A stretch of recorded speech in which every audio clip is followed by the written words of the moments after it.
থেকে হয়। আল্লাহর হুকুম ছাড়া গাছের একটি পাতা পর্যন্ত নড়তে পারে না, আর এটি আমাদের সবচেয়ে বড় ঈমান।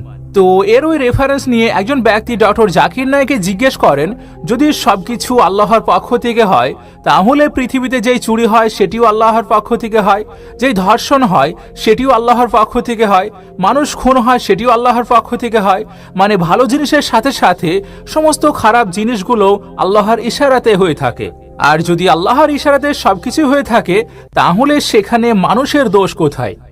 তো দেখুন এই প্রশ্নের উত্তরে ডক্টর জাকির নায়েক কি বললেন, আর যে উত্তর তিনি দিলেন তা আপনাকে একেবারে মুগ্ধ করে দেবে। আপনি শুধুমাত্র আমাদের সঙ্গে শেষ পর্যন্ত জুড়ে থাকুন। আর সেই সঙ্গে যদি আপনার ডক্টর জাকির নায়েকের লেকচারগুলো পছন্দ হয়ে থাকে তাহলে এই ভিডিওটিতে লাইক করে আমাদের এই চ্যানেলটিও সাবস্ক্রাইব করে রাখতে পারেন এমন খুব সুন্দর ভিডিওগুলি আরও দেখার জন্য। তাহলে চলুন আমরা ভিডিওর মেইন টপিকের দিকে এগিয়ে যাই। আমি পবিত্র কোরআনে এটা পড়েছি যে আল্লাহ সবকিছু নিয়ন্ত্রণ করেন। তখন আমাকে একজন বলেছিল, যেহেতু আল্লাহ সবকিছু নিয়ন্ত্রণ করেন তাহলে আমি যদি কোনো পাপ করি অথবা কোনো ভালো কাজ করি আল্লাহ সেটাও নিয়ন্ত্রণ করছেন। আর আমি একজন মুসলিম নাকি অমুসলিম অন্য কোনো ধর্মের, আল্লাহ সেটাকেও নিয়ন্ত্রণ করছেন। আমি যুক্তিটাতে ঠিক পুরোপুরি সন্তুষ্ট না, তবে এ সম্পর্কে আপনার মন্তব্যটা চাই। ভাই প্রশ্ন করলেন যে আপনার এক বন্ধু প্রশ্ন করেছেন যে কোরআন বলছে ওয়াল্লাহু আলা কুল্লি শাইইন কাদির, এর অর্থ আল্লাহ সবকিছুর উপর প্রভুত্ব করেন, সবকিছুর উপরে প্রভুত্ব করেন।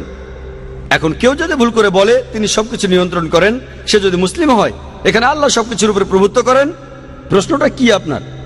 নিয়ন্ত্রণ মানে কথাটা ঠিক বুঝতে পারছি না। তবে মুসলিম হয়ে থাকলে বলি আল্লাহ প্রভুত্ব করেন, হ্যাঁ কথাটা ঠিক। কেউ ভুল করে ভাববে তার ক্ষমা করার ক্ষমতা আছে, হ্যাঁ সেটাও আছে। কোনো অমুসলিম হয়তো ভাববে সবকিছুর উপরে আল্লাহর ক্ষমতা আছে, হ্যাঁ আছে। আল্লাহর ক্ষমা করার ক্ষমতা আছে কিনা জানতে চাচ্ছেন? মানে আমি বলতে চাচ্ছি আল্লাহ তাআলাই তো আমাদের ভাগ্য লিখেছেন। আপনি ভুল উদ্ধৃতি দিয়েছেন। ভেবেছিলাম আপনি এটা নিয়ে কথা বলছেন। যেটা বলছেন সেটা তাকদীর, অদৃষ্ট, যে আল্লাহ সুবহানাহু ওয়া তাআলা আমাদের অদৃষ্ট লেখেন আর সবকিছু অদৃষ্ট অনুযায়ী ঘটে। আপনি যে আয়াতের উদ্ধৃতি দিয়েছিলেন সেটা ঠিক না। আল্লাহ নির্দিষ্ট করে দেন। আর বেশিরভাগ ধর্মই হোক, সেটা হিন্দুইজম, ইসলাম, আমরা মানি অদৃষ্ট বলে একটা জিনিস আছে, সবকিছু অদৃষ্ট মেনেই হয়। এখন প্রশ্ন হলো, যদি এটা আমার অদৃষ্টে লেখা থাকে যে আমি চুরি করব আর চুরি করলাম, কাকে দোষ দেব? আল্লাহ। আল্লাহ অদৃষ্টে লিখেছেন আমি চুরি করব, সেজন্য চুরি করেছি, কাকে দোষ দেব? আল্লাহকে। নিজেকে দোষ দেব কেন? যদি আমার অদৃষ্টে লেখা থাকে যে আমি মানুষ খুন করব, যদি অদৃষ্টে লেখা থাকে আর খুন করি, কাকে দোষ দেব? আল্লাহকে দোষ দেব।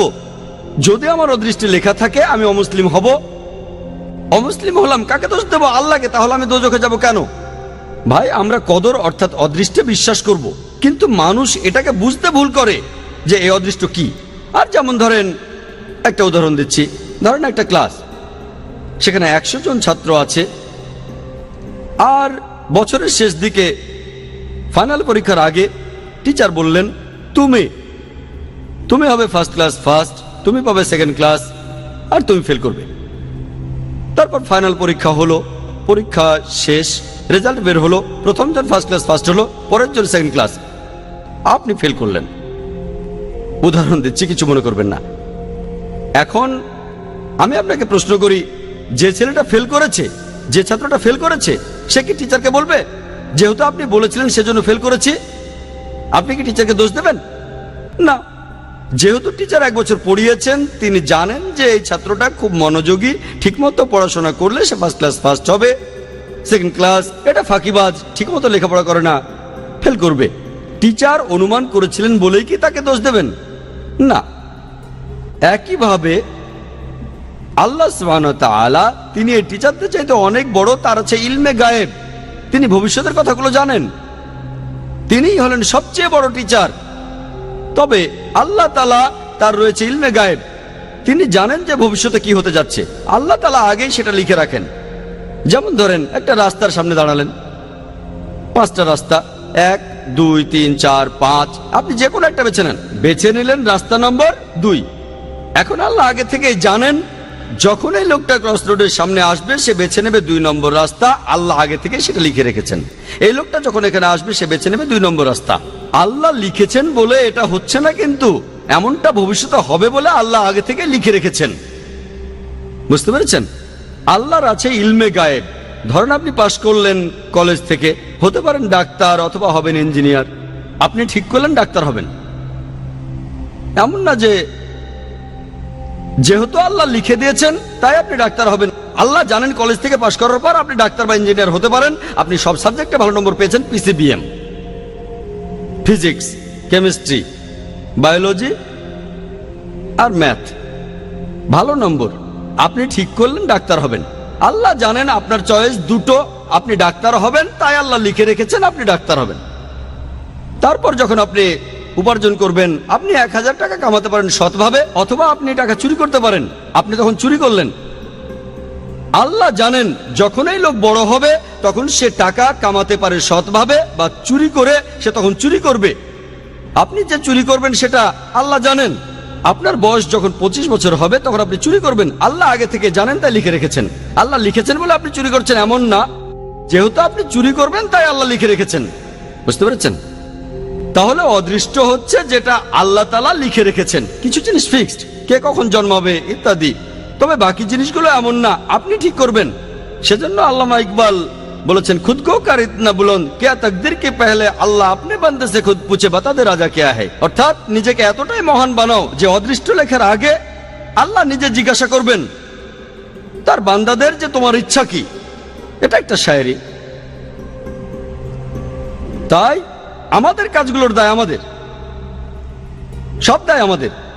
কেউ যদি বলে আমি পাপ করেছি, কাকে দোষ দেবেন? তাকে দোষ দেবেন। আল্লাহ আমাদের সুযোগ দিয়েছেন, এই যে নির্দেশনা, এটা মানুন, মেনে চললে ভালো, না মানলে দায় আপনার। একইভাবে কোনো অমুসলিম, সে যে মুসলিম না, দোষটা কার? আমাদের নবীজি মুহাম্মদ সাল্লাল্লাহু আলাইহি ওয়াসাল্লাম বলেছেন, প্রত্যেক শিশুই দ্বীনুল ফিতর নিয়ে জন্মায়। সবাই জন্মায় মুসলিম হয়ে। মুসলিম মানে যে আল্লাহর কাছে নিজের ইচ্ছাকে সমর্পণ করে। প্রত্যেক শিশুর জন্মের পর তার হার্টবিট আল্লাহর কথা বলে, তার শ্বাস প্রশ্বাস আল্লাহর কথা বলে, তার চিন্তা ভাবনাও আল্লাহর কথা বলে। পরবর্তীতে যেটা হয় তাকে প্রভাবিত করে তার গুরুজনেরা, তার বাবা মা। তখন সে মূর্তি পূজা শুরু করে, সে আগুনের পূজা শুরু করে, তারপর সে অমুসলিম হয়ে যায়। তাই যখন কোনো অমুসলিম ইসলাম গ্রহণ করে, সঠিক শব্দটা কনভার্ট না, এটা হচ্ছে রিভার্ট। প্রত্যেক মানুষ জন্মায় মুসলিম হয়ে, ভুল পথে যাওয়ার পরে সে ফিরে আসে, তাই সঠিক শব্দটা হলো রিভার্ট। তাহলে আপনারা অমুসলিম বন্ধুকে বলেন, এই যে এই নাও কোরআন, এটা মানো, তোমার সামনে তো মুসলিম হওয়ার সুযোগ আছে, তাকে বোঝান। কোরআন পড়েন, মেনে চলেন। যদি বুঝতে অসুবিধা হয় আমাকে জিজ্ঞেস করেন, আমাকে জিজ্ঞেস করতে না পারলে আইআরএফে এসে জিজ্ঞেস করেন, তারা সাহায্য করবে। এই কোরআনটা নেন। আপনি এমন কথা কোনো অমুসলিমকে বলতে পারবেন না যে মুসলিম হতে পারবে না, ঠিক? সে তখন আপনাকে বলতে পারে, আপনি বাইবেল পড়েন আর বেদ পড়েন, আপনি খ্রিস্টান বা হিন্দু হয়ে যাবেন। আমার ভিডিও ক্যাসেট দেখে তর্ক করতে পারেন। দুই দিকে, এটা two way traffic, one way না। আমরাও তাদের একই কথা বলবো, এই যে বাইবেল এটা পড়ে না, তারপর দেখেন আমি আপনাদের চাইতে বেশি খ্রিস্টান, ঠিক না ভুল? তাহলে two way traffic, one way না। এখানে সবার জন্য সমান সুযোগ। ওয়ান ওয়ে ট্রাফিক ঠিক না। আমরা সবাইকে সমান সুযোগ দেব। আল্লাহ আমাদের ব্রেন দিয়েছেন, আমাদের বুদ্ধি দিয়েছেন। আমরা মানুষরা যে অনেক উন্নত, কারণটা এই না যে আমরা অনেক হ্যান্ডসাম, আমাদের ব্রেনটা ব্যবহার করতে হবে সত্যের পথে আসার জন্য। আপনারা অমুসলিম বন্ধুকে বলেন, হ্যাঁ আল্লাহ আমাদের সবাইকেই সুযোগ দিয়েছেন, আমরা বেছে নিতে পারবো। তবে আল্লাহ আগে থেকেই যে এই লোক কোরআন পড়ার পরে মুসলিম হবে কিনা, প্রথম জন, দ্বিতীয় জন, এখন আল্লাহ জানেন প্রথম জন মুসলিম হবে, দ্বিতীয় জন হবে না। আমি বা আপনি জানি না, আমি শুধু উদাহরণ দিলাম। আমি আসলে জানি না প্রথম লোকটা মুসলিম হবে নাকি দ্বিতীয় লোকটা, দুজনে হবে নাকি কেউ হবে না। আমি শুধু উদাহরণ দিলাম, যদি মুসলিম হয় সেটা তার তকদিরে হবে। সে কোরআন পেয়েছে, তারপর পড়েছে, হয় সেটা মেনেছে নয়তো মানেনি। কোরআন বলছে যে কিয়ামতের দিন যারা এই সত্য ধর্মকে ত্যাগ করেছে তাদের কেউ কথা বলবে না, ও আল্লাহ আপনি অবিচার করছেন। তারা শুধু বলবে আমাদের মাফ করুন। আল্লাহ বলবেন দেরি হয়ে গেছে, দেরি করেছো। আল্লাহ তাআলা বলেছেন যেসব লোকজনকে দোজখে পাঠানো হবে তারা কেউ বলবে না যে আল্লাহ তাআলা অবিচার করছেন, সবকিছু একেবারে তাদের সামনেই থাকবে। এখন আমরা ভিডিওতে আগের জিনিস দেখতে পারি, আল্লাহ কিভাবে করবেন সেটা জানি না। আল্লাহ বলেছেন তোমাদের শরীর তোমাদের বিরুদ্ধে সাক্ষ্য দেবে, তোমাদের চোখ তোমাদের বিরুদ্ধে সাক্ষ্য দেবে। তাই সেখানে অন্য কারো প্রয়োজন নেই। আপনি নিজেই বুঝতে পারবেন আপনার ভুলগুলো কি কি ছিল।